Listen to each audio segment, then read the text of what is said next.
আসসালামু আলাইকুম। আশা করি সকলে সুস্থ আছেন। গিয়েছিলাম এক দাদা বাড়িতে, সেখানে অনেক কবুতর আছে।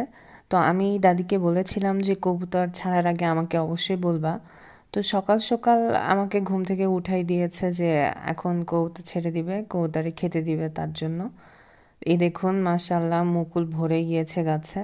অনেক তাড়াতাড়ি মুকুল আসে এই গাছটাতে। আমার অনেক পছন্দ এই গাছের আম। তো এই দেখুন কবুতরে খেতে দিচ্ছে। অনেকেই জানেন না যে জালালি কবুতরের মতো দেশি কবুতরও কিন্তু মাঠে গিয়ে খেয়ে আসে।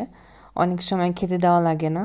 আমি ভিডিও করবো এটার জন্য খেতে দিচ্ছিল দাদি, কিন্তু দাদি বলছিল এদের খেতে না দিলেও হয়, এরা মাঠ থেকেই খেয়ে আসে এবং বাড়ির পাশেই মাঠ, তো খুব একটা ঝামেলা হয় না এবং খুব একটা হারায়ও না। বলে যে অনেক কবুতর আসে এমনিতেই, কিন্তু কখনো তারা কবুতর আটকায় না। কেউ যদি কবুতর এরকম খুঁজতে আসে তো তার বাসায় থাকলে দিয়ে দেয়। তো এই বিষয়গুলো খুব ভালো।